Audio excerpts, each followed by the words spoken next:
¿Qué tal? ¿Cómo están? Bienvenidos. Esto es Fútbol Infinito, edición de los cuartos de final de ida de la Champions League, programa presentado por Heineken. Con Heineken nunca verás el fútbol solo y tenemos realmente, hoy no está el señor Macías, pero tenemos un panel de lujo, presencia en América y en Europa. Vamos a empezar por el que ya nos supera en la hora, porque para él ya es jueves. Aitor Lagunas, muy buenas noches, ¿cómo estás? Hola, hola, ¿cómo estáis, compañeros? Eduardo, Pepe, muy contento de estar aquí con vosotros y bueno, también con ganas de analizar una jornada europea que ha estado marcada, yo creo que por las intervenciones, entre otros, de los equipos de la Liga Española. Sí, señor, muy buena jornada de los equipos de la Liga, la del miércoles. También vamos a hablar de la del martes. Y desde la Ciudad de México está don Pepe del Bosque. ¿Cómo estás, Pepe? Un abrazo. ¿Qué pasó, Vizca? Un gusto saludarte, a Aitor y a toda la comunidad de Fútbol Infinito. Le fue bien a los equipos españoles, hay que decirlo como es, y también le fue muy bien a Unai Emery. Y me da mucho gusto porque ha sido un técnico cuestionado, un técnico al que algunos se han atrevido a decirle fracasado, pero me parece que hoy levanta la mano y saca un resultado muy positivo, además de un muy buen funcionamiento del Villarreal en la cerámica ante el Bayern Múnich. Podemos decir que entre ligas estamos 2-2, porque el martes ganan dos equipos de la Premier, el miércoles ganan dos equipos de la Liga Española, y arrancamos, Aitor. Había hecho algunos apuntes aquí de la victoria del Real Madrid, que da la sensación que Ancelotti, que volvió ya después de COVID, empalmó donde había dejado en la Champions. O sea, como si nada hubiese pasado en el medio, la derrota en el Clásico, algunas otras cosillas por allí, pero desde esa efectividad de Benzema hasta esta efectividad de Benzema, comencemos por el principio. A partir de las formaciones, ¿qué fue lo que más te sorprendió de uno y de otro equipo? Sí, lo que más me sorprendió, entre comillas, por parte del Real Madrid no fue ciertamente una sorpresa, fue esa presencia ahí de Valverde. Yo creo que hay 10 futbolistas, estando todos sanos, estando todos disponibles. Yo creo que Ancelotti tiene a 10 jugadores clarísimos en su 11 ideal, y solamente le baila esa posición del extremo derecho. Y en esa posición del extremo derecho creo que han pasado varios jugadores. Creo que el que más ha destacado, que más números ha hecho para hacerse suya esa ubicación, probablemente haya sido el balear Marco Asensio, Rodrigo por momentos, Hazard no ha terminado de estar prácticamente durante toda la temporada, de Bale prácticamente no hablamos, a Lucas lo ha utilizado más como lateral que como extremo. Valverde le da, yo creo que por incomparecencia o por una figura claramente titular en ese extremo diestro y por el recuerdo de lo que había sido el enfrentamiento contra el Chelsea, el doble enfrentamiento tanto ida como vuelta en semifinales del año pasado en la Champions contra el Chelsea, que fue un equipo ya muy revitalizado, muy energético tras la llegada de Thomas Tuchel con ese sistema de tres centrales y dos carriles y sobre todo un centro del campo robador para poder activar las transiciones. Yo creo que se han juntado un poco las dos cosas. También los buenos ratos que ha ido dejando Valverde cuando ha podido jugar, para que finalmente la apuesta haya sido por prescindir de esa décima o undécima figura que decíamos que le bailaba un poco en su esquema a Ancelotti, meter a Valverde en una posición de bisagra. Y para mi sorpresa, a mí sí que me ha sorprendido más el planteamiento por parte de un Thomas Tuchel, que ya venía después de hacer experimentos con la defensa de 4 contra el Brentford y que no le salieron bien en la última jornada de Premier. Para mí ha hecho otro experimento, que es meter a Reece James como lateral por la derecha, cuando él es más ofensivo de lo que probablemente sea Azpilicueta, que yo creo que es un carrilero, sí, pero con alma casi de central o de lateral, de rigor defensivo, por el perfil en el que se iba a mover Vinicius, y ha mandado a Azpilicueta a banda cambiada al perfil izquierdo, al carril izquierdo, que es precisamente donde estaba Valverde y donde hemos visto sufrir, ya no solamente en Champions, sino también en Liga, a Carvajal. Por ahí no ha pasado prácticamente nada, por ese costado de la defensa del Real Madrid, en el que, como te digo, estaba Valverde y estaba Carvajal. Valverde participando como una bisagra que podía sumarse en momentos de necesidad para el Real Madrid como quinto defensor, como carrilero por la derecha, metiendo a Carvajal como central. y en momentos en los que el Madrid pudiera expandirse, pues se sumaba como cuarto centrocampista. Y por la derecha el Chelsea no le ha dado réditos tampoco la opción de Reece James. A mí me ha sorprendido la ausencia de Marcos Alonso. Y en ese sentido creo que desde el planteamiento Ancelotti, que venía necesitado de un refuerzo en la pizarra, ¿no? Yo creo que el daño del clásico, tú decías, parece que ha vuelto y se ha olvidado del clásico. Bueno, aquí en España había mucha gente que había levantado la ceja, y nunca mejor dicho en el caso de Ancelotti, con el técnico italiano, pues porque se le había atribuido fallos en la preparación y en el planteamiento y durante el transcurso del partido contra el FC Barcelona. Yo creo que hoy ha acertado con esa inclusión de Valverde, y lo de Tuchel a mí me ha dejado más dudas. Este es el planteamiento un poco, si quieres, Eduardo, desde el punto de vista de pizarras y de onces. Luego, si quieres, hablaremos de individualidades, porque es que cuando hablamos de esta Champions y hablamos del Real Madrid, creo que estamos ante un equipo que tiene las dos mejores individualidades en las dos posiciones en las que las individualidades marcan más, que es el portero y el delantero. Uh-huh. Sí, a eso iba. Primero, a partir de lo que los entrenadores definen, ¿no? Es cierto que en el clásico faltaba Benzema, que Benzema no llegó bien a la ida, Pepe, contra el Paris Saint-Germain, pero bueno, los entrenadores juegan su partido, visualizan algo y después pasa por la ejecución de los protagonistas, ¿no? Digamos que Ancelotti fue el Ancelotti más italiano, más clásico que se pudo haber previsto en esta situación, y el que en realidad parece como que entra en un punto de confusión es Tuchel, ¿no? Que lo decía muy bien Aitor.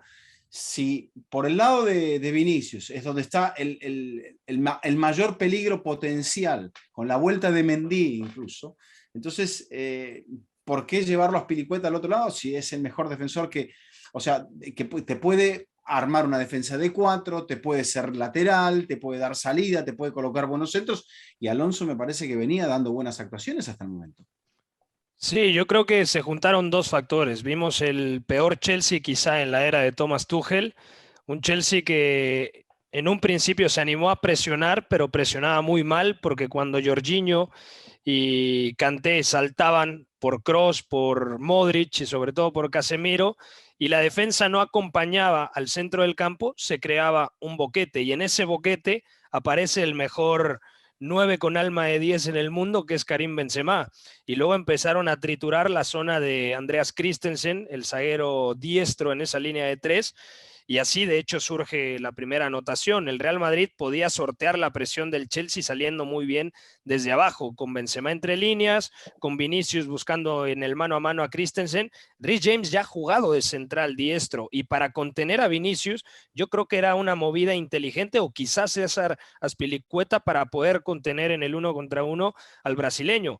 Por otro lado, también hay que decir que lo de Fede Valverde que comenta Aitor me parece clave, era la duda y terminaba cerrando prácticamente en línea de 5. Valverde muy bien acompañando a Dani Carvajal, que salvo la acción del gol, que ahí le gana la espalda a Kai Havertz, creo que tiene un buen partido Dani Carvajal, que es el eslabón más débil del equipo de Carlo Ancelotti, sea el propio Carvajal o Lucas Vázquez.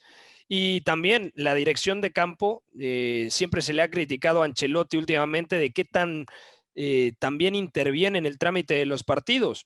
Y bueno, el partido lo termina cerrando con la lesión de Militao y Casemiro incrustado entre Nacho y Alaba para contener a Romelu Lukaku. Entonces yo también creo que hay que darle crédito en el planteamiento inicial y en la dirección de campo el día de hoy a Carlo Ancelotti, porque en la segunda parte, cuando cambia Tuchel a 4-2-3-1, uno esperaba un Chelsea sí con la iniciativa, pero con más recursos para poder generar ocasiones. Generó, sí, tuvo por ahí 2 disparos de larga distancia, un remate de Romelu Lukaku, que la pelota había salido desviada en el botín de Fede Valverde, pero realmente a mí me dio la sensación de que el Chelsea le faltaron argumentos colectivos para abrir ese bloque bajo que planteó en la segunda mitad del equipo de Ancelotti.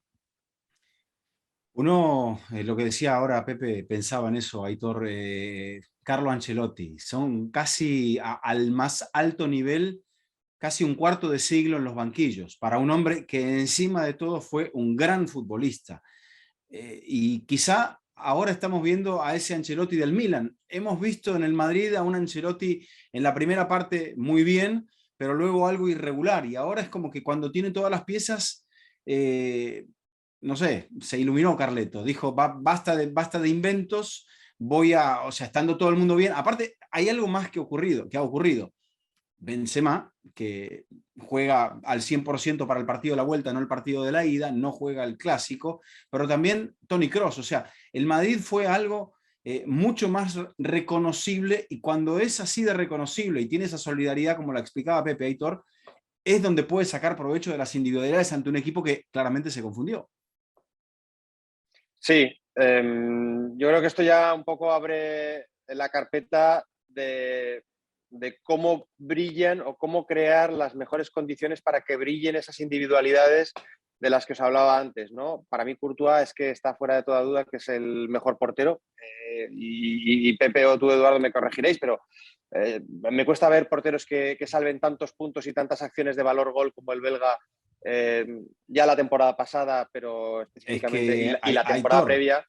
a bote pronto, el error de Mendy en la jugada del tercero y las dos Claro. salvadas que tiene Courtois, me parece que, más allá de que digamos Valverde, Benzema, etcétera, etcétera, ahí está. Para aquellos que miran en blanco y negro el análisis, ahí me parece que encontramos 3 goles nada más. Ujú. Sí, por eso digo que obviamente nos encanta debatir acerca del fútbol y encontrar los matices, porque creo que es importante. Al final todo se puede simplificar a simplemente pues, limitarnos a reflejar lo que dice el marcador y poco más, pero creo que el fútbol es algo mucho más complejo que merece un análisis. Pero es verdad también que a veces lo que sucede en las áreas domina, manda, condiciona muchísimo. Y es lo que ha pasado hoy también, ¿no? En las áreas ha aparecido un jugador como Benzema, que siempre decimos, y ahora lo comentaba un poco Pepe, es 9 con alma de 10, pero tiene cosas de 9-9, porque durante mucho tiempo hubo otro 9 que le quitó ese protagonismo, ese foco. Pero, por ejemplo, el remate de cabeza de Benzema es de un delantero top, que Sí, única y exclusivamente viva en el área para cazar balones de cabeza. Lo que pasa es que Benzema hace muchas otras cosas, ¿vale? Porque ahora estaba repasando, por ejemplo, datos de participación, pases, ¿vale? De Benzema en un partido en el que su equipo ha tenido menos balón que el contrario, es decir, el Madrid ha tenido menos balón que el Chelsea, y los comparaba con los pases en los que ha intervenido Lewandowski. Me adelanto ya al otro partido, perdona, Eduardo, pero simplemente por hacer la comparación. En un partido en el que el Bayern ha tenido mucho más balón que el Villarreal.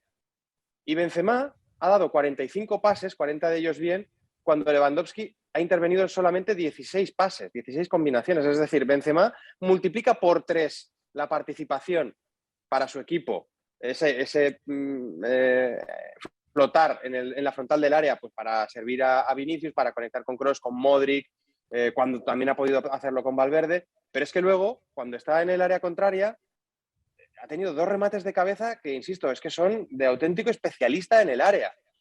Con lo cual, eso me lleva a pensar que cuando está Courtois estando como está, y cuando está Benzema, que pesa mucho cuando está, pero para mí pesa todavía mucho más cuando no lo está, claro. porque cuando no puede jugar, ahí sí que vemos realmente los problemas en los que se mete Ancelotti a nivel táctico para tratar de compensar algo que no tiene un reemplazo ni lejanamente parecido. Pues cuando esos dos jugadores están al nivel en el que están, Vinicius también lo agradece, Ujú. todo el sistema parece como que respira de una manera natural, y luego yo creo que la clave también la apuntaba un poco Pepe. En el momento en el que el Madrid es capaz de superar esa presión asfixiante que, por ejemplo, se le atragantó por parte del Paris Saint-Germain, lo dijimos en el partido especialmente de ida, ¿no? Que nos sorprendió que el Paris Saint-Germain, que no era un equipo tampoco que gustase demasiado de hacer muchos esfuerzos y de ir a presionar a los rivales arriba, yo creo que el Paris Saint-Germain se vino arriba cuando empezó a ver que esa presión le salía bien. En cambio, el Chelsea le ha pasado lo contrario. Ha querido ir a presionar arriba, y como ha visto que el Madrid iba superando esa presión inicial, el Chelsea se ha venido un poquito abajo, ¿no? Entonces, cuando el Madrid es capaz de domar esa presión arriba, esa presión intensa de los rivales, no le pasó tampoco, no fue capaz de hacerlo, por ejemplo, contra el Athletic Club en San Mamés en el partido de Copa que acabó perdiendo, pues hoy lo ha podido hacer. Entonces ahí el Madrid se encuentra en un guión de partido que ya le va bien, que es un guión de partido en el que él puede correr, en el que ese centro del campo, que hoy además estaba reforzado por Valverde, puede manejar un poco los tiempos, y en el que puede activar la velocidad de Vinicius, y el talento y la genialidad de Benzema. Y con eso, insisto, con eso, estando el Madrid con el mejor portero, el mejor delantero y un poco ese reparto más coral, tanto en defensa como en el centro del campo, yo no le pongo techo al Madrid. Y también me adelanto, pero es que dejas fuera al Paris Saint-Germain. Vamos a ver qué sucede en el partido de vuelta contra el Chelsea. Pero yo creo que es un Madrid muy competitivo. Hay un Pepe. dato que me parece súper interesante. Es una reflexión que hace un muy buen amigo periodista que dice en la acción del primer gol de Karim Benzema, es Bergkamp y Batistuta en la misma jugada, por cómo aparece con esa sensibilidad para lanzar, devolverle la pared y luego la convicción para rematar, que es tremenda. Entonces, lo de Benzema, ya no solamente hablamos de uno de los mejores delanteros del mundo, hablamos de quizá el mejor futbolista del mundo, y que lo tenga el Real Madrid, eso fortalece muchísimo las aspiraciones. ¿Qué pasó contra el Barcelona el día que no está Karim Benzema? Porque Benzema, más allá de todo lo que da, es el sistema en sí mismo del Real Madrid, ¿no? O sea, hay que darle la pelota a Karim, que frote la lámpara y se invente alguna genialidad. Entonces, comparto en ese punto. Y luego, también la mala suerte, o sea, pasó con Ulreich, pasó con Karius, pasó con Donnarumma, pasó ahora con Mendy. O sea, tiene algo con los porteros Karim Benzema, que a veces ese gol se le presenta por error del arquero rival, pero es porque él va a buscar ese error, ¿no? No, Claro, es incluso que yo creo que me da ahí, la más sensación que de la que suerte, Rudiger pudo hasta haber despejado con la pierna derecha y va a Claro. cerrar con la izquierda y le termina dejando el balón a Aitor. sí, yo creo que ahí Rudiger también se ve metido un poco en un apuro porque el balón de Mendy ya venía muy flojo, venía muy Coto. mal, venía muy débil y eso es un poco lo que ya mete en el apuro a un Rudiger que no reacciona bien. Pero yo, desde luego, más que hablar de suerte, hablaría de un jugador que conforme va cumpliendo años no pierde prestaciones físicas, pero gana comprensión de a qué presiones hay que ir. Y eso es fundamental en el fútbol. Es que eso es una maravilla. Ese sexto sentido, ese olfato para saber simplemente, ¿no? Por el posicionamiento del portero, por cómo va a recibir el balón, entender el cuerpo, ir a molestar, ir a encimar. Claro, pues así provoca el fallo de Karius, así provoca el fallo de Donnarumma. Y luego, normalmente, los periodistas y los aficionados es un poco aquello de te apuntan a la luna y te quedas mirando al dedo. Te quedas mirando al fallo del portero, te quedas mirando o criticando a Donnarumma, te quedas mirando o criticando a Mendy o en este caso también a Rudiger. Pero es que si Benzema no está donde está ahí, probablemente no habría fallo. Es evidente eso. Y también pensaba cuando Pepe hablaba, o lo mencionaba Aitor, al París le funcionó, pero en aquel partido de la ida, Benzema muy disminuido, Kroos también creo que no estaba del todo bien. Al Madrid le resulta también, bueno, sí había jugado Mendy ese partido, pero no juega la vuelta. O sea, al Madrid le fueron faltando piezas que quizá en el momento que cuando se dio, que le faltaron todas juntas, se le desmembró mucho este equipo a Ancelotti y Aitor porque él mismo hizo una base muy corta. Pero ahora ya decías, bueno, ¿será que lo tenemos que tener en cuenta hasta el final al Real Madrid, como casi siempre? Pero es como que ahora empieza a tener esa coherencia lo de Ancelotti, porque pensábamos en la previa del partido. El Bayern es aquel que tiene un camino más plácido por la liga, porque tiene mucha ventaja. Ni el Liverpool ni el City tienen esa situación porque tienen que luchar entre ellos. El Villarreal se ha descolgado. El Madrid también tiene ventaja y es más, ahora puede negociar esas pausas y esos descansos, Aitor, para poder terminar bien la Champions, que es casi siempre su objetivo, y más aún cuando tiene la liga allí medio cerrada en el bolsillo. Entonces, ¿qué es lo que puede suceder con este Madrid en el resto de la temporada, teniendo en cuenta que ha sacado una ventaja muy grande? Pues es que yo creo que esa capacidad para poder, o esa ventaja que tú apuntas de poder gestionar un poco el calendario, porque la liga la tiene razonablemente encarrilada, me parece que es muy importante en cualquier equipo, pero más aún en un equipo, en una plantilla que no, a mi juicio, no está bien planteada de inicio. Lo hemos comentado también en algún caso con Jaime, ¿no? Un equipo en el que cuando el lateral izquierdo titular se lesiona, tienes que recurrir a un central. Cuando el lateral derecho se lesiona o no rinde como a lo mejor muchos esperaban, pues tienes que recurrir a un extremo reconvertido, como es Lucas. Cuando el pivote defensivo se lesiona, todos tiemblan porque no hay otro pivote defensivo con las características de Casemiro. Camavinga lo ha intentado, pues no ha dado el nivel. Kroos en muchos momentos ha reconocido él mismo que no quiere ser esa posición, que no quiere ocupar esa ubicación, entonces tienes que inventar. Y sobre todo cuando Benzema no está, pues ahí sí, ahí ya te lanzas directamente a una especie de búsqueda desesperada de una solución táctica que no va a estar ni remotamente cerca de lo que te ofrece Benzema, por lo que decía Pepe, porque es que Benzema está para iniciar la jugada, como en el día de hoy en el primer gol, que con un toque con el exterior manda a Vinicius a la línea de fondo y ya le está obligando a que le ponga el balón de primeras, pero es que luego también está para rematar. Incluso aunque el balón, el centro de Vinicius no sea bueno, porque es que el centro de Vinicius no es un buen centro. No es ningún regalo. Lo tiene que hacer bueno, lo tiene que terminar de hacer bueno el remate de Benzema con el escorzo. Entonces, claro, cuando no está Benzema, pues ha probado muchas soluciones. Ha probado a Isco, ha probado a Asensio, ha probado a Rodrigo, ha probado a Modric de falso 9. A Bale. Y todas, pues evidentemente, Bale. Todas, yo creo que fíjate que Bale en la segunda parte contra el Villarreal fue lo que, dentro de lo que cabe, más le pudo funcionar, pero Bale es Bale. Bale es un jugador que come aparte y que sinceramente es una gran incógnita lo que hace en la plantilla del Real Madrid, como tantos otros, Jovic, Mariano, el propio Hazard. Insisto, para mí es una plantilla que no está bien confeccionada.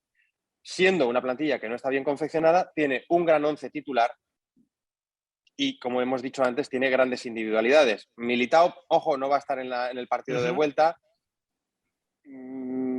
Con Álava creo que está haciendo una razonable, muy buena temporada como pareja de centrales, además teniendo que suplir la que componían Varane y Ramos, que para mí yo creo que ahí el Real Madrid sí que fue atrevido y le está funcionando bien. Luego el tridente en el centro del campo, pues lo de Modric está, yo creo que entra ya dentro de lo paranormal. Un jugador con su edad pues sigue manteniendo unas condiciones técnicas y sobre todo físicas espectaculares, pero le viene bien el aporte energético que le va a dar, o que creo que le va a seguir dando Valverde en los siguientes partidos. Y un poco la reflexión que os hacía antes es que cuando el Madrid puede contar con esos 10-11 jugadores, para mí es capaz de ganar a cualquier rival. En el momento en el que empiezan a fallar 1, 2, 3, y sobre todo si entre esos 1, 2, 3 está Benzema, creo que también es capaz de perder prácticamente con cualquier equipo. Porque le estamos viendo también en la Liga Española que va así. Es que este Real Madrid puede jugar muy mal en balaídos y ganar, pero realmente jugar muy mal. Le puede ganar el Barcelona por goleada en el Santiago Bernabéu. Sí, no estaba Karim Benzema, pero le mete un meneo, un repaso el equipo de Xavi Hernández. Y yo creo que es como la memoria selectiva, porque Carvajal ha tenido una temporada malísima y hoy, salvo en la acción en donde marca Havertz, me parece que hace un buen partido. Casemiro, que esta temporada dista ser mucho lo que se espera, también ha tenido un muy buen partido. Primero como medio centro, como contención, y luego como tercer central, ya incrustado entre Nacho y Alaba. Y eso te lo da la grandeza que tienen estos jugadores, porque saben la jerarquía que representa haber ganado ya en la Copa de Europa. Entonces, eso también influye muchísimo, la experiencia en esta clase de torneos. Repasando aquí, bueno, tiene todo eso, pero hay un jugador que es el que más minutos tiene en el Real Madrid, que sí, nos posamos en él en las intervenciones cuando salva goles, pero ha faltado Benzema, ha faltado Kroos, ha faltado Mendy, el que siempre ha estado es Courtois, y Courtois Sí. también un poco explica a este equipo, que a la larga, con un arquero belga que está en un gran nivel, creo que el Real Madrid tiene esa solidez. Estaba repasando incluso los minutos de la temporada, son 3.810 minutos para Courtois, el que más ha jugado, y después en los jugadores de campo el que le sigue, que ahora ha caído lesionado, que es Militao, 3.683, y luego Alaba, ese triángulo de la parte baja de la defensa, portero y los dos centrales, que es un poco la clave de la solidez que tiene este Real Madrid, que bueno, que parece que ahora le quedan menos partidos, con un plantel corto le quedan menos partidos, y eso dentro de la planificación de Ancelotti me parece que es una bendición. ¿Algún apunte más que les haya quedado en el tintero de este 3-1 del Real Madrid? Yo creo que no. Lo último, muchos dicen, cuando uno cuestiona quién es el mejor arquero del mundo y responde rápidamente Courtois, lo primero que te venían a decir es Eduard Mendy, el senegalés. Y yo creo que Mendy está en ese top 3 a día de hoy, pero hoy se le vio muy nervioso y se confirmó quién, desde mi punto de vista, de forma contundente, es el mejor portero del mundo. Número uno, por la cantidad de intervenciones y porque esas intervenciones le representan puntos directamente al Real Madrid. Por cantidad y por calidad, ¿no? Diríamos, Sí. Pepe. Sí, yo por apuntar algo más, simplemente que me pregunto qué escenario vamos a ver en el partido de vuelta. Tuchel ha dicho que no ve que tengan opciones de levantar la eliminatoria, lo cual me parece que es una estrategia, básicamente lo que aquí en España llamamos un tirón de orejas a los suyos.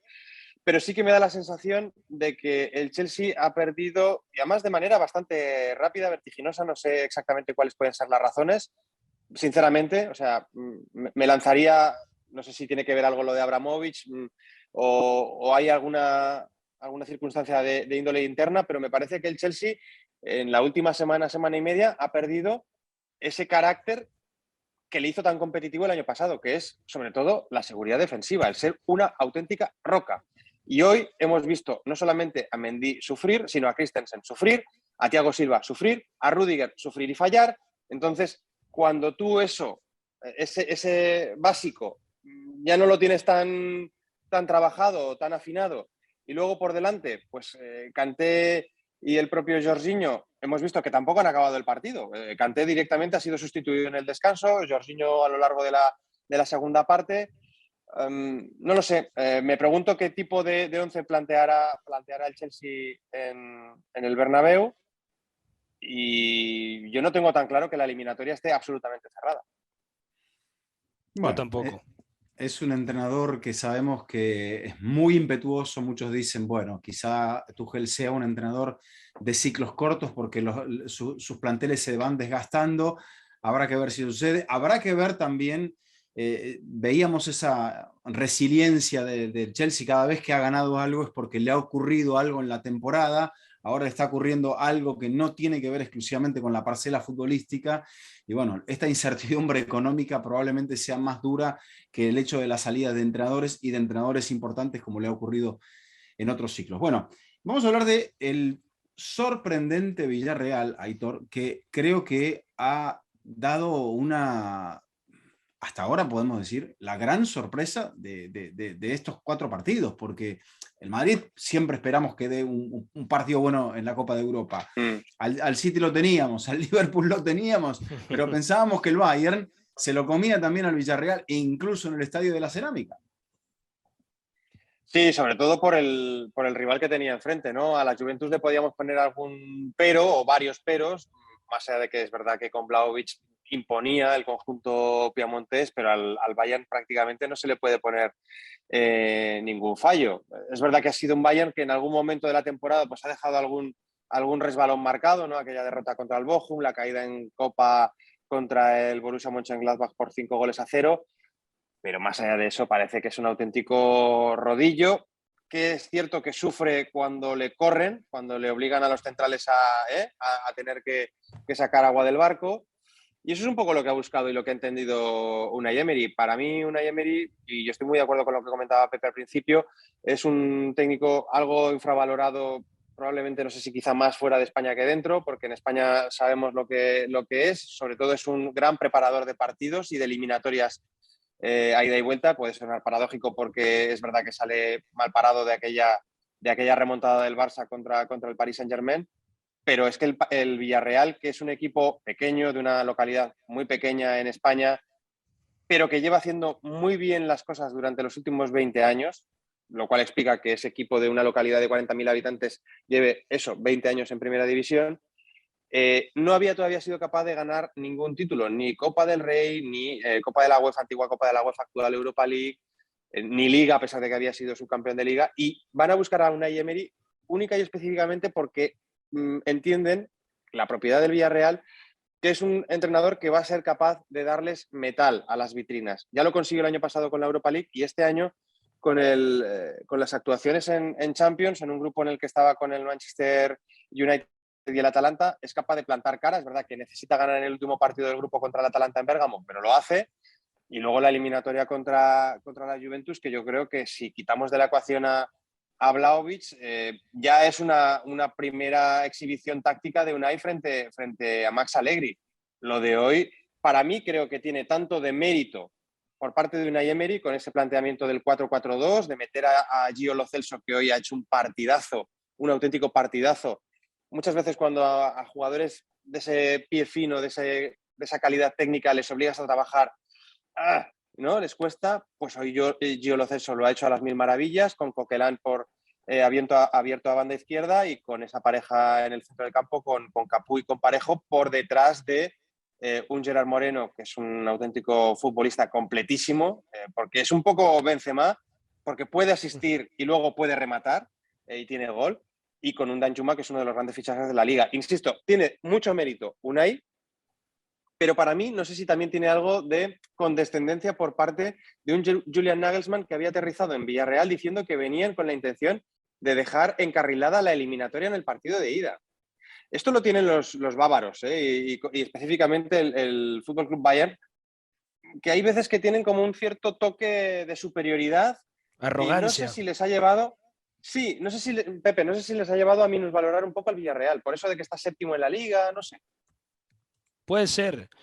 A mí la lectura del partido es, número uno, me parece que se confirma Unai Emery como un gran estratega. Es la tercera gran noche de Champions que ha tenido el Villarreal esta temporada. Ya comentabas tú, Aitor, lo de Bérgamo para eliminar a Atalanta. Luego, la manera en la que consigue el triunfo contra la Juventus. Un poco circunstancial, porque ese día antes del penalti de Rugani, me parece que la Juventus había sido mejor que el equipo del submarino amarillo, pero hoy me parece que el partido, si terminaba 2-0 o 3-1, nadie decía absolutamente nada. Y la elección de piezas, normalmente Unai utiliza un extremo natural, llámese Jeremy Pino o Samu Chukwueze en el costado de la derecha, coloca a un volante más de corte media punta como Manu Trigueros en el costado de la izquierda para liberar al lateral de esa zona, para buscar esa asimetría, y hoy coloca a Coquelin costado de la izquierda y Lo Celso en el costado de la derecha, es decir, un equipo con 4 centrocampistas. Comparto, para mí Giovanni Lo Celso, de lo que he podido ver, me pareció lo mejor del partido. De hecho, así surge la anotación, juntándose en ese costado de la derecha con Gerard Moreno, que es un segunda punta, y termina marcando Danjuma. Me parece, pase lo que pase en la vuelta, yo creo que el Villarreal ya cumplió en esta Champions, porque ya pudo mirar a los ojos a equipos que a priori eran superiores a él. Creo allí, como decía Menotti sobre Cuauhtémoc Blanco, que le decía el falso torpe, es como que el Villarreal ha jugado un poco al falso torpe, de decir, bueno, perdimos los últimos partidos de la liga, pero parece que ya estamos muy por sobre nuestras propias expectativas, que ya hemos llegado demasiado lejos. Y repasaba aquí, hablando del falso torpe de Emery, es su mejor actuación en Champions. Nunca con el París había llegado a cuartos de final. Si bien es cierto, ha ganado la Europa League, le costaba de este lado. Y quizá en el caso, Aitor, más improbable de todos es donde está consiguiendo. Por eso me salió esto que decía Menotti del falso torpe, porque nadie lo tenía. Y apuntaba aquí 22 partidos sin perder como visitante para el Bayern. O sea, pasó toda la era de Flick, pasó toda la era de Kovac. En el último partido de Carlo Ancelotti es donde habían perdido por última vez fuera de casa. O sea que, más allá de que con Salzburgo ya habían sufrido un poco, lo del Villarreal tiene mucho mérito. Y me quedaba ahí con algo que dijo Lo Celso. Si les dábamos la pelota, estábamos fritos. Entonces salimos a tratar de hacer nuestro partido para generarles dudas a ellos, y vaya Aitor si se la generaron. Sí, sobre todo tener esa doble línea de 4, pero sin perder, y ya me adelanto un poco también al análisis del partido, por ejemplo, entre el Manchester City y el Atlético de Madrid, sin perder nunca de vista la voluntad de hacerle daño cuando transito, cuando tengo el balón, tratar de buscarle las cosquillas a una defensa que, bueno, ahí Upamecano, Lucas, ha metido después a Sule. Pavard no está bien en el lateral derecho, es una constatación, el jugador francés está bastante lejos de su mejor nivel, y lo que decíamos antes, ¿no? Esa voluntad de, bueno, aquí llega el Bayern de Múnich, ¿no? Con sus 6 Copas de Europa, y recupera un jugador después de un problema cardíaco como es Alfonso Davies y directamente lo pone como titular. pero es que luego en la medular, haciendo pareja con Kimmich, en lugar de meter a Goretzka para tener un poquito, ¿no?, esa capacidad de controlar el partido, y luego Goretzka evidentemente también de sumarse al ataque o de desprenderse con golpeos y con llegadas al área contraria, pero es que ha metido Musiala. Entonces, yo creo que hay una serie de elecciones que a mí me llevan a pensar que Unai tenía el partido muy, muy pensado y ha pasado prácticamente todo lo que tenía previsto el técnico vasco, y en cambio pues Nagelsmann se ha visto sorprendido. Yo creo que en la primera parte el Bayern no ha disparado, y esto ya es un detalle importante. Lewandowski, más allá de que haya participado poco sin balón, ha tenido solamente 2 disparos, ninguno entre palos. Tú decías, creo que son 25 partidos desde la última derrota en un desplazamiento en Champions por parte del Bayern. La última, precisamente... Hay 3 que jugó en Lisboa, por eso. Entonces, Vale, bueno, le cuentan vale, pues como visitante, pero no era, o sea, administrativamente era visitante, pero no lo jugó, o sea, sí lo jugó fuera, pero era en un campo neutral. Sí, correcto. Pues en todo caso, aquel partido que fue, si no me equivoco, un 3-0 en septiembre del 17, que además lo recuerdo bien, el técnico rival era Unai Emery. El técnico del Paris Saint-Germain era Unai Emery. Y a raíz de aquella derrota hubo una especie de motín contra Carlo Ancelotti, que acabó perdiendo el puesto para que entrara Kovac, como tú decías. Luego entró Flick y ahora Nagelsmann. Pero claro, hablamos de casi 5 años. Si nos limitamos solamente a esta temporada, el Bayern solamente se había quedado sin marcar en un solo partido, en aquel 5-0 de Copa del que os hablaba antes contra el Borussia Mönchengladbach. Claro, dejar a 0 al Bayern de Múnich, yo sé que ahora habrá mucha gente en Villarreal pensando lo que decías tú, Pepe, es que era un partido para 2-0, es que hemos hecho un gol, pero hemos tenido un palo, nos han anulado otro milimétricamente, Gerard Moreno ha tenido una portería vacía desde el centro del campo, sí, todo lo que quieras, y probablemente ese 2-0 hubiese sido merecido, pero, insisto, dejar a 0 al Bayern de Múnich me parece que tiene un mérito enorme. Totalmente, y además, dentro de las decisiones extrañas por parte de Julian Nagelsmann, dejar en el banquillo al Leroy Sané, que ha sido su arma secreta, ¿no?, esta temporada.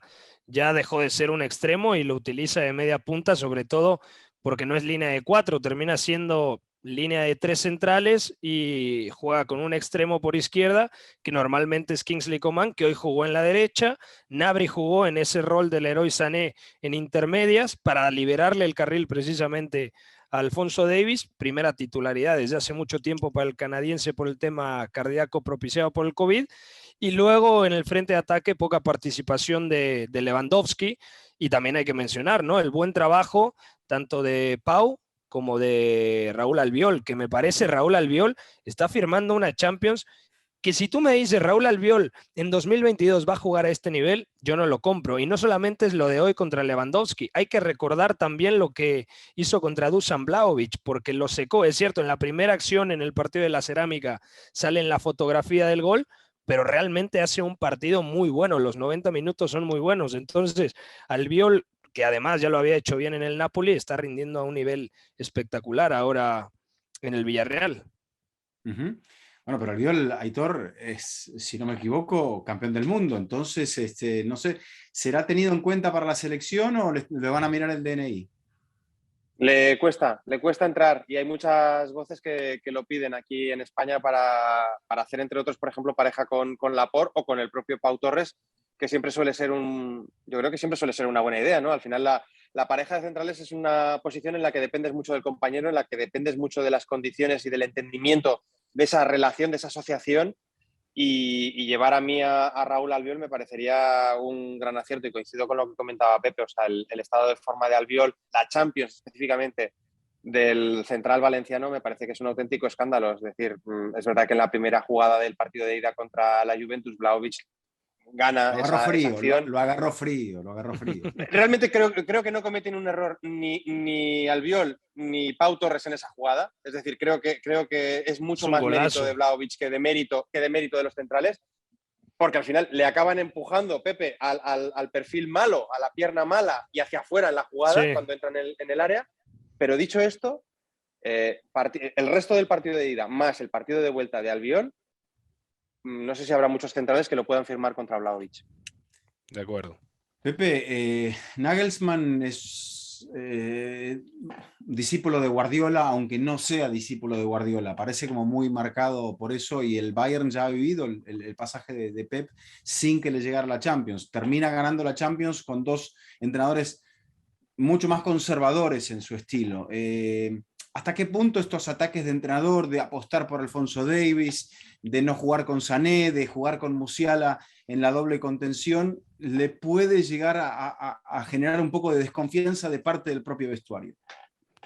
No sé si de desconfianza, yo creo que de momento, a ver, sí puede ser que algunas decisiones sean cuestionables, pero creo que el equipo está con Nagelsmann. El fin de semana marcó, por ejemplo, Goretzka, que Goretzka era la primera titularidad en 2022 y sabemos que puede jugar en el centro del campo, pero Goretzka te aparece siempre desde segunda línea como un huracán.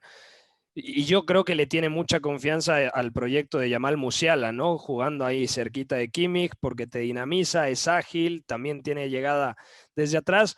Yo creo que sin importar los nombres que elija, yo creo que la plantilla está al 100 con Nagelsmann. El tema, y esto se le ha criticado mucho en Alemania, es que le cuesta matizar su plan, que a veces es demasiado propositivo y eso le genera un factor adverso al momento de defender, sobre todo de controlar las transiciones.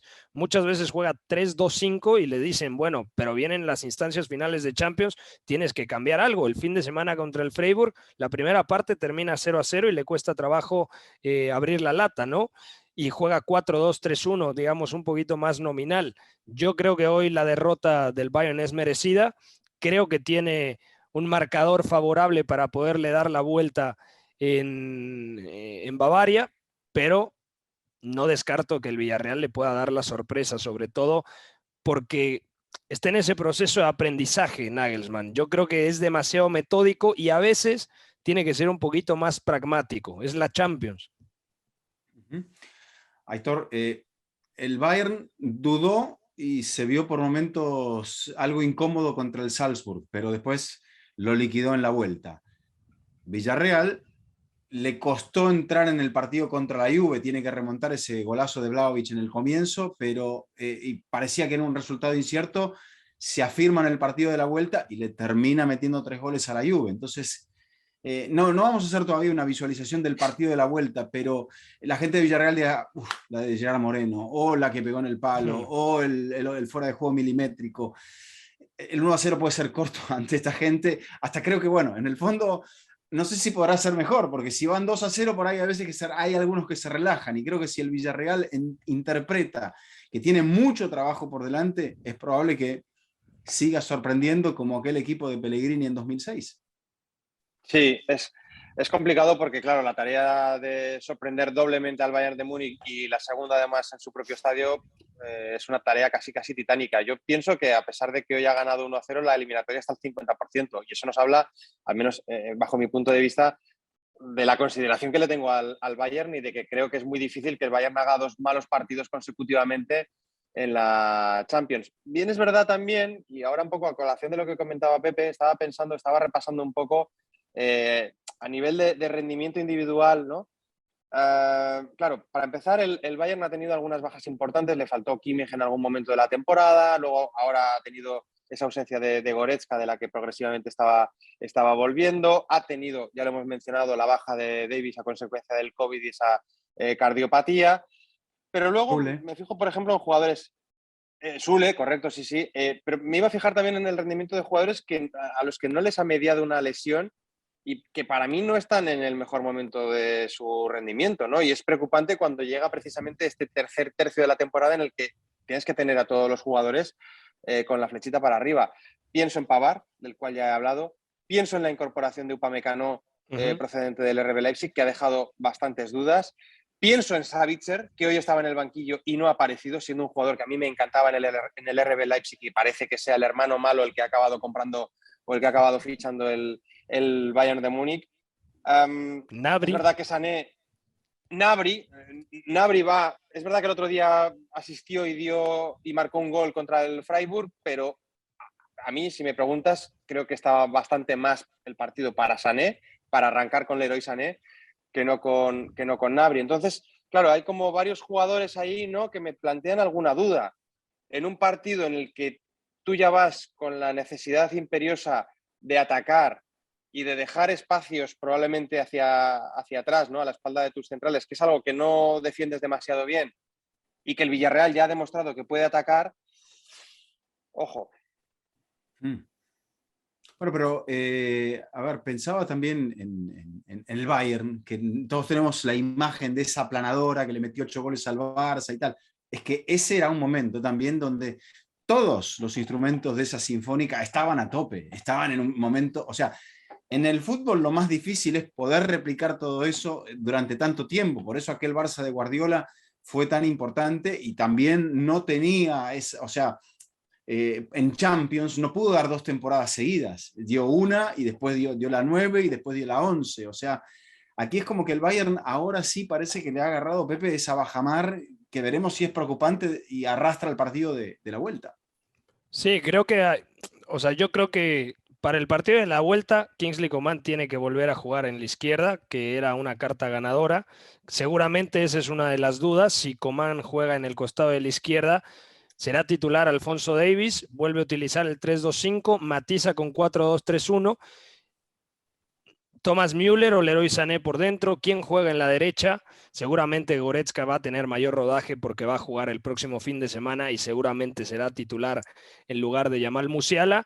O sea, yo creo que más allá de cierta inestabilidad en algunas piezas, para mí el Bayern sigue siendo favorito porque el Villarreal no sacó una mayor ventaja en el partido de la ida. Va a ser algo similar a lo que platicábamos el día del partido contra el Salzburg, que decimos, hace el partido de su vida el conjunto austriaco, pero no le basta para poder decir que va a eliminar al Bayern. A mí me encantaría que el Villarreal compitiera en la vuelta y yo creo que será así, yo creo que será mucho más cerrado, pero si me preguntan quién es el favorito, sigo confiando en el Bayern, independientemente de que hoy el Villarreal me parece que para lo que fue el trámite del partido se haya llevado un resultado bastante corto. Muy bien, pasemos al martes entonces. Vamos a comenzar por aquella serie que parece como un poquito más liquidada para después cerrar con aquella que me parece nos deja un poco más para análisis, aunque no es un análisis parejo, Aitor. Otra vez con el Liverpool, otro de esos equipos que cuando gana parece que es cuando tiene a todo el mundo súper afinado y ahora en esta temporada parece que no había arrancado tan bien y ahora sobre todo, yo te diría desde enero para acá es un equipo temible. Se juega mucho esta semana, la que viene y tal, pero es como que ha tomado un aire muy grande y ahí es donde Klopp, cuando vemos a otros entrenadores que hacen variaciones a lo loco, Klopp parece que toca las teclas justas. Fíjate que lo saca a Jota, que había abierto la cuenta en el partido contra el Watford el fin de semana, que provoca el penal del 2-0, y aparece Díaz, y es como si Díaz hubiese jugado toda la vida en el Liverpool. ¿Cómo explicar esta victoria ante un combativo Benfica, sobre todo en el segundo tiempo? Sí, bueno, es verdad que el Benfica, que ya sorprendió y nos gustó eliminando al Ajax en la anterior eliminatoria, cuando nadie probablemente esperaba a los de Nelson Verísimo, ¿no?, en estos cuartos de final, con mucha distancia con el Oporto que va en la punta en la Liga Portuguesa. Bueno, presentó batalla, ¿no?, en la segunda parte y también es verdad que el Liverpool pues, pudo incluso hasta haber conseguido una victoria superior, porque tuvo la última Diogo Jota cuando entró en la segunda parte. Dicho esto, a mí el Liverpool, a la velocidad y con la convicción con la que actúa, la pareja de laterales, lo que aporta, Robertson por la izquierda y Alexander Arnold por la derecha, tanto en parado como en continuo, porque el parado de Robertson y las intervenciones en juego corrido de Alex Arnold, pues me parece que no hay ninguna pareja de laterales ahora mismo que lo pueda compensar. Bueno, no ahora mismo, ya desde el Liverpool que ganó aquella Champions hace 2 años, ya era así. Y luego lo que aporta o lo que añade, pasando por el centro del campo casi de puntillas, porque prácticamente da igual quién esté en el centro del campo, lo que sí que me llama la atención es que Klopp ha sido capaz de meterle elementos de competitividad al tridente de arriba, porque primero fue Diogo Jota y ahora es Luis Díaz. Tienes ya 5 jugadores para 3 posiciones. yo creo que incluso hasta en este momento parece que el que menos cerca de la titularidad está es Firmino, que en otros De momentos acuerdo. había sido un poco la clave de bóveda de todo el entramado ofensivo. Bueno, Y me corriges era o el Benzema no. del tridente, básicamente. Ujú. Claro, y entonces el otro día lo que vimos contra el Benfica andaluz fue Salah por la derecha, Mané haciendo de referencia arriba y Luis Díaz abierto a banda izquierda. Los tres con muchísima movilidad, los tres con mucha determinación, como demuestra, por ejemplo, el segundo gol con ese balón cruzado por parte de Alexander Arnold, la devolución de Luis Díaz y el remate de Mané. Bueno, pues yo creo que es un equipo que también va a ser muy difícil de bajar de ahí. Tienen ahora ese doble enfrentamiento con el Manchester City, que yo creo que va a determinar bastante lo que pasa en la temporada, tanto en Premier como en FA Cup. Me parece que es un momento de la temporada decisivo.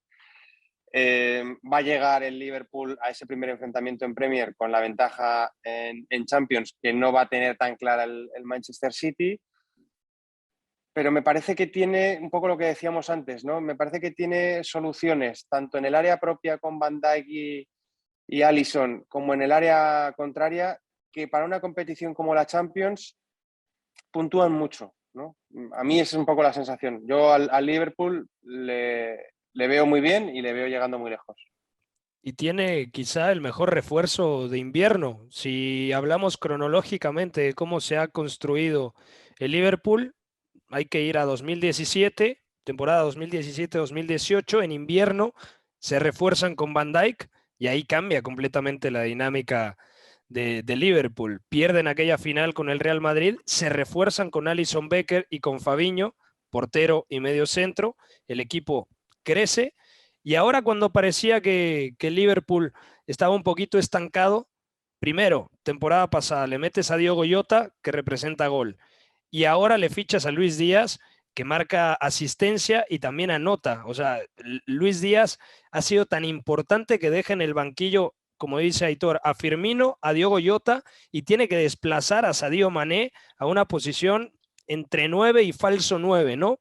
Entonces yo creo que tiene un fichaje tremendo, ¿no? Lo del colombiano es espectacular y al menos yo no me lo esperaba. O sea, yo creo que en el Porto era un buen jugador, en la selección de Colombia apuntaba altísimo, pero caer de pie sin ese proceso de adaptación y ser ya referente de Liverpool, te habla de la jerarquía de Luis Díaz. Ayer también mencionar, la primera parte tranquilamente es para 4-0 de Liverpool, luego responde, es cierto, al comienzo del segundo tiempo el Benfica con un impetuoso Rafa Silva en el costado de la derecha, Everton Cebolinha también por el costado de la izquierda, pero marca el gol, se equivoca con AT, me sorprendió que jugara con AT y no Joel Matip, el camerunés me parece que para los días grandes debe ser el titular, y el jugador del partido me quedaría con el guineano Naby Keita, que además pone la asistencia del tercer gol, precisamente el colombiano. Entonces, creo que es un Liverpool que es capaz de ganar absolutamente todo, porque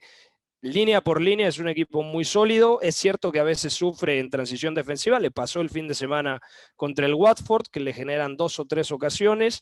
Ahora también en el comienzo de la segunda parte, pero en general sin complicaciones. Y creo que fue el gran beneficiado, con todo respeto lo digo para el Benfica, en el sorteo de cuartos de final.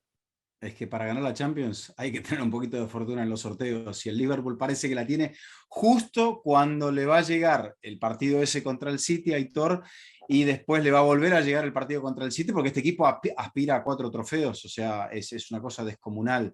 Pero dentro de todo lo que mencionábamos, o sea, está la figura del hombre que maneja, Jürgen Klopp, el que te hace que sí se sienta titular Mohamed Salah, que sí se sienta titular Sadio Mané, pero que en cualquier momento venga y lo siente. Y hoy por hoy pensaba, titulares, Alisson, Alexander Arnold, Van Dijk, Robertson, porque fíjate que lo mete a Konaté, no sé si pensando en Matip para el partido del domingo, Fabinho, porque alterna mucho, hoy jugó en un partido importante con Keita y Thiago Alcántara, o sea, creo que Thiago ya está dentro de esa base de titulares, pero no está Henderson, el capitán, y ya hablaban ustedes del tema de arriba, o sea, nos estamos pasando por alto, Aitor, a este señor que es, me parece, uno de los mejores entrenadores de su época.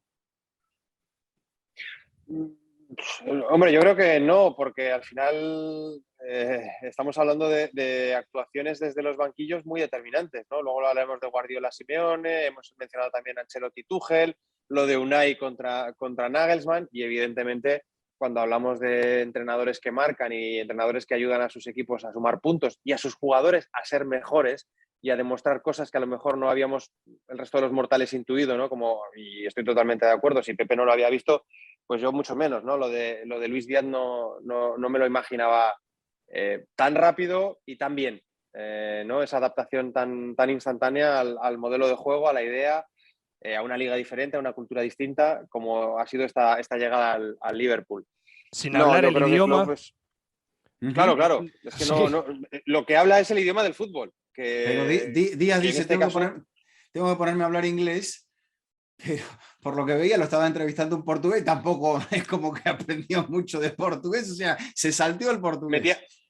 metía dos palabras de portugués, pero el resto era Portuñol. castellano, sí, sí. Creo que no metió Portuñol, ninguna, o correcto. sea, él estaba suelto No, diciendo, esta gente me entiende. bueno, pero en todo caso está claro que Klopp es el arquitecto y es un equipo de autor, es un equipo en el que probablemente no haya, y esto también lo hemos mencionado en algún momento en Fútbol Infinito, un jugador top 1 en su posición. Podríamos hablar a lo mejor de Van Dijk cuando está bien, está claro que es un jugador que ha cambiado la cara a este Liverpool. Mané y Salah pues están cerca de ser jugadores muy, muy top.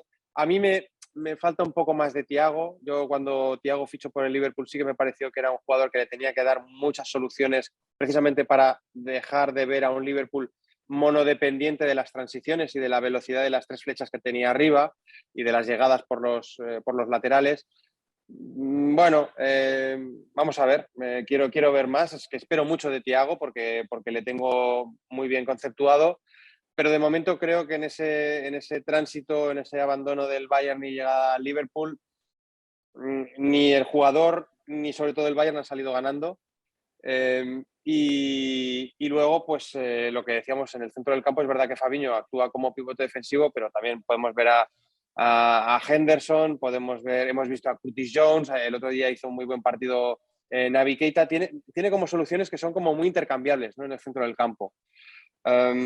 Insisto, equipo muy coral, como todos los equipos coral, por lo tanto, equipo de autor, pero equipo que tiene las ideas muy claras, que va bien en el juego a balón parado. Recordaréis en el partido contra el Inter, en la ida de la eliminatoria anterior de cuartos de final, fue así, a través de los corners y de las faltas laterales, como el Liverpool fue capaz de ganar la ventaja. Que le encanta cuando puede correr a la espalda de los contrarios, es decir, cuando tira transiciones, y que en juego combinativo o en ataque posicional también tiene soluciones. Es decir, que es un equipo que es como muy completo. A mí me parece que en ese sentido maneja todos los palos de la baraja. Eso Y te- sí, digo Pepe, cuando Inzaghi lo invitó a venir a la presión y lo desgastó, Ujú.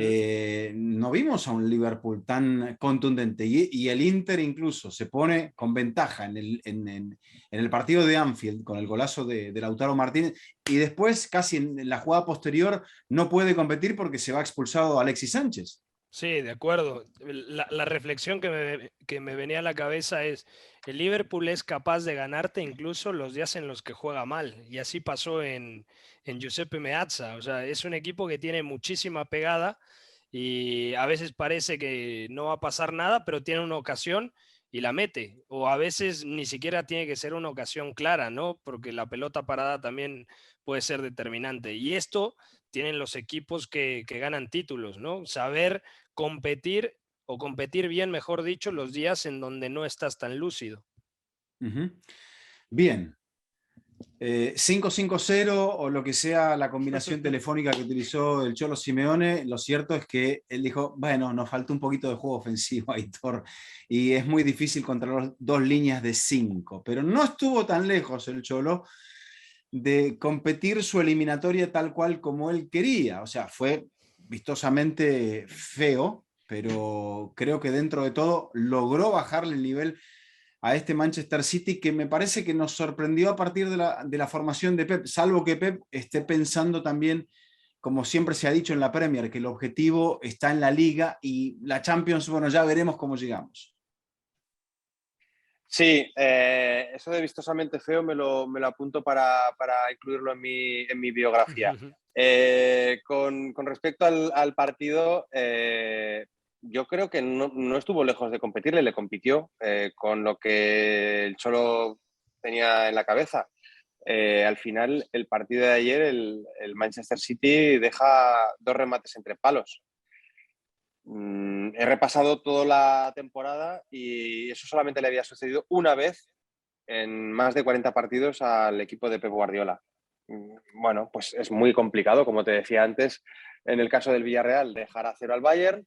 Es muy complicado que el Liverpool, que el Manchester City, prácticamente si quitamos las ocasiones en los saques de córner, remates de Laporte, jugadas a balón parado, en el juego corrido le costó muchísimo entrar en el área y poder activar a los jugadores diferenciales, salvo, ojo, en el momento en el que apareció Foden. Claro. Foden ya ahí encendió la luz y sobre todo lo que decíamos antes de las sociedades, ¿no? En este caso no es de centrales, en este caso es de jugadores ofensivos. Foden solo es muy bueno, Kevin De Bruyne solo es muy bueno, Kevin De Bruyne más Foden ya es una cosa ya muy seria. Y por ahí también con el cansancio por parte de los jugadores del Atlético de Madrid, pues apareció una grieta. De hecho, aparecieron varias, pero en una de ellas pues, fue como llegó el gol que tiene en el marcador o que tiene en la eliminatoria. Aquí en España ha habido muchas críticas a Simeone.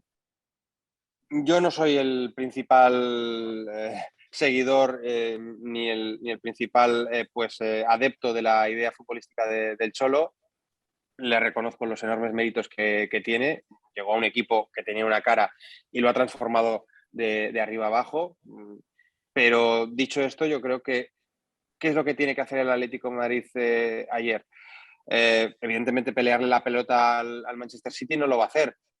¿Tener algún argumento más para poder ir a la presión o sobre todo para poder tirar las transiciones y para poder buscar las contras? Sí, pero yo creo que el Cholo ya lo intentó. Es decir, de partida la idea no era un 5-5-0, la idea era un 5-3-2. Lo que pasa es que él detecta que por los costados, tanto Joao Cancelo como Mahrez por la derecha, como por la izquierda Sterling, le están buscando las cosquillas. Entonces, él reacciona metiendo a trabajar a un Joao Félix que precisamente este año sí que está rindiendo porque ha entendido que el colectivo en el Atlético de Madrid, y yo creo que en casi cualquier equipo le va a pasar, tiene que pasar por delante de la individualidad y por la derecha mete a Griezmann para ayudar, ¿no? Que es, si algo tiene el francés, además del balón parado y de sus cualidades con el balón pegado, pero sobre todo es el trabajo defensivo. Bueno, eso te deja un guión que es quizá un poco caricaturizable, que desde luego en Inglaterra pues también ha generado muchísima polémica, pero bueno, tampoco escucho tanto oír que en la segunda parte, minuto 59, no estoy hablando del minuto 89, minuto 59 hace un triple cambio. Para mí, yo no le recuerdo al Cholo Simeone hacer un triple cambio tan ofensivo tan pronto. Y además sin ir perdiendo. O sea, con el empate a 0, mete a Rodrigo de Paul para lanzar y mete a Correa y mete a Cuña para correr. Entonces, y no le termina de salir. Bueno, pues es que te estás enfrentando para mí al mejor equipo del mundo y ha salido vivo de la eliminatoria, ha salido vivo del Etihad Stadium con un 1-0 en tu contra. Yo no, en este caso no cargaría tanto las tintas con el Cholo Simeone. Yo No, es que tampoco. parece como que no tiene otra forma de competir contra el City. Es cierto, tiene que jugar mejor el ataque, como él lo dijo. El equipo tiene que poder manejar un poco mejor el balón en transición para poder salir de esa presión y generar algo de juego en el campo rival, Pepe. Pero coincido, ¿no será, Pepe, que el Cholo pensó el rival se va a caer después del minuto 60 o nos va a dar opciones después del minuto 60, después de la hora de partido, frustrados? Y quizá le podamos ganar, pero también no sé si Aitor mencionaba esos cambios, son los que terminan motivando que el propio Pep también hiciera cambios, porque también Pep le responde y le juega a Gabriel Jesús. Mucha gente no habla de Gabriel, pero Gabriel termina fijando gente dentro del área, que es la que aprovecha De Bruyne para llegar para conectar con el pase de Phil Foden. No, y de hecho yo creo que la diferencia del partido está en los cambios de uno y la respuesta del otro. O sea, Foden te cambia el partido radicalmente, no solamente en la acción en donde asiste a Kevin De Bruyne, sino también porque tiene un desborde por el costado de la derecha, tiene una muy buena acción, pase de 3 dedos con la pierna izquierda, precisamente habilitando a Kevin De Bruyne. Yo creo que ahí está la gran diferencia del partido, porque el dato es que en la primera parte, en los primeros 45 minutos, el City no remató una sola vez al arco de Jan Oblak. Y eso me parece que, corte de caja, medio tiempo, el partido estaba donde lo quería el Cholo Simeone. Luego, es cierto, empieza 5-3-2, luego el 5-5-0, para el medio tiempo cambia 5-4-1, porque ya pone a Griezmann en punta, Joao Félix trabajaba en la izquierda, Marcos Llorente en la derecha y doble pivote Coque con Dogbia, y ahí justamente se crea la grieta, ¿no? Cuando hace la modificación, Joao Félix no cierra, ahí aparece Foden, y luego Foden que tiene ese toque mágico, ¿no? Para juntar rivales, luego para habilitar a profundidad a Kevin De Bruyne. Entonces, a partir de ahí cambió completamente la dinámica. Y los cambios yo creo que no estaban mal pensados. Lo de Mateus Cunha, que venía de dar un muy buen partido contra el Deportivo Alavés, yo creo que era buena idea. Lo de Ángel Correa, está bien. Rodrigo de Paul me parece que ha venido de más a menos su temporada. Y luego lo de Griezmann, yo nunca lo hubiera sacado a Griezmann porque es el futbolista que te permite competir jugando a 60 metros del arco rival. Cuando el Atlético de Madrid necesita alguna arrancada en conducción, voltea a ver a Griezmann, porque además Griezmann en esos contextos es más autosuficiente que Joao Félix, que muchas veces en zancada larga, a campo abierto, le faltan piernas, ¿no? ¿Qué podemos decir entonces de lo que viene? O sea, los dos me parece que el Cholo estuvo pensando, Aitor, en la vuelta, trabajó para la vuelta. Parece como que Pep, sacando a Grealish, a Gabriel Jesús y a Foden, estaba pensando en el partido del fin de semana. Entonces, con toda esta ensalada que tenemos aquí, ¿qué tanto puede cambiar la historia? ¿Qué tanto puede mejorar el Atlético de Madrid de cara al partido del próximo miércoles? Um, yo creo que el partido del próximo miércoles en clave Manchester City está en ver hasta qué punto vemos esa versión un poco más cínica, no voy a decir conservadora, pero bueno, más calculadora que le hemos visto en los últimos años a Pep Guardiola, sobre todo en Champions, ¿no? Cuando yo creo que ha entendido que a veces, pues eso, conviene manejar un poco las eliminatorias. Y por parte del Atlético de Madrid, vamos a ver, porque, por ejemplo, se me ocurre que va a recuperar a una pieza que está haciendo una gran temporada como Carrasco, que ha tenido 3 partidos de ausencia por una expulsión. Claro, prácticamente no pudimos ver a un Lodi que cuando puede incorporarse pues está siendo muy dañino, ¿no? Con la llegada de Reinildo, ese sistema de 3 centrales. Tampoco estuvo Jiménez, que me parece que hay un diferencial a nivel de calidad defensiva con respecto a Felipe bastante notable. Pero bueno, en términos generales, insisto que el partido no estuvo nada lejos de lo que quería el Cholo. El Cholo ya lo ha dicho. Esto es un partido con 4 mitades, con 2 partes que se juegan en Manchester y 2 partes que se juegan en Madrid. Y yo creo que ahora vamos a ver un poco, y perdonadme, pero aquí en España ha habido mucho rumor de choque de estilos, pues vamos a ver a los choques de estilos actuar a contraestilo, porque al Atlético le va a tener que empezar a atacar algo, y al Manchester City, insisto en lo que os decía antes, quiero ver hasta qué punto no vemos a un Manchester City un poco más esperando y buscando salir a la contra, como ya hemos visto en eliminatorias en años anteriores, por ejemplo, recuerdo contra el Paris Saint-Germain. Pep se la jugó por aquí y en esa banda al Atlético que tanto le costó llegar tiene una posibilidad y no sé si después de eso el Cholo decide sacar a Llorente, pero Llorente llega casi hasta el fondo de la cancha, una de las pocas veces que llegó con posibilidades de cruzar un balón con peligro y no lo hizo. Entonces, como que el Atlético tiene un margen muy pequeño o tenía un margen muy pequeño que quizás sea un poco mayor para el partido de la vuelta, pero cómo generar que el Atlético tenga un margen mayor para poder pelear la eliminatoria, buscar ese gol y después intentar superar a este equipo? Es que es muy complicado el contexto del partido para el Atlético de Madrid. O sea, el Cholo Simeone va a tener que quitar el freno de mano, va a tener que atacar y esto se traduce a Kevin De Bruyne en conducción con metros para explotar. Puede ser el Kevin De Bruyne que nos deslumbró en el Wolfsburg, ¿no? O Bernardo Silva eh, con espacio entre líneas, o Riyad Mahrez en el 1 contra 1 partiendo desde la banda derecha para enganchar y quedar a perfil natural. Foden también con metros como falso 9, seguramente Foden será de la partida inicial. Sterling trazando esa diagonal sin balón, yo creo que el Atlético de Madrid puede sufrir muchísimo. Incluso te diría que el primer tiempo va a buscar Simeone el típico partido de mínimos, de tampoco presionar muy arriba, el 0-0 después de los 45 minutos iniciales está dentro del guión y luego ya en la segunda parte matar o morir, ¿no? Para hacer el partido lo más largo posible. O sea, Simeone, si al medio tiempo en el Metropolitano está 0-0, estoy seguro que toda la afición colchonera entenderá que es un buen resultado dentro del guión de partido del Cholo Simeone, porque si nos remontamos, por ejemplo, a 2016, lo que sucedió con aquel Bayern de Guardiola y el Atlético de Madrid, termina 2-2. Y la ida fue gol de Saúl y luego aguantar, partido a controlarlo, ¿no? Y la vuelta es 2-1 y termina avanzando por gol de visitante. Por lo tanto, como ahora ya no cuenta el gol de visitante, yo intuyo que el Atlético de Madrid tampoco saldrá desde el primer minuto a presionar tan arriba. Yo creo que es un planteamiento, es un escenario que domina perfectamente el Cholo Simeone. Dicho esto, claro, el Manchester City me parece que es muy favorito para llevarse la eliminatoria. Bueno, ya veremos entonces la táctica que utiliza el Cholo. Sí, seguramente él querrá llegar al segundo tiempo con el rival desgastado y le prenderá algunas velitas a que Klopp los desgaste e incluso les toque un poquito la moral en el partido del fin de semana. Señores, ¿algo más que quieran agregar o si les parece lo dejamos aquí?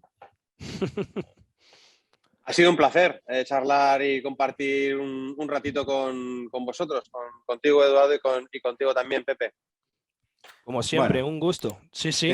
te dejamos ir a dormir siendo las 2:23 de la mañana, Aitor. Hay jornada de Europa League el jueves, así que seguramente tus servicios serán requeridos allí en Gol Televisión. Gracias, señores, y bueno, la verdad, un privilegio que estén con nosotros en este Fútbol Infinito. Un placer, Vizca y Thor. Les mando un fuerte abrazo y a toda la comunidad de Fútbol Infinito. Siempre la pasamos muy bien. Gracias, Igualmente, Aitor. cuídense mucho. Un abrazo. Gracias. Y gracias a Heineken que nos ha traído esta emisión de Fútbol Infinito.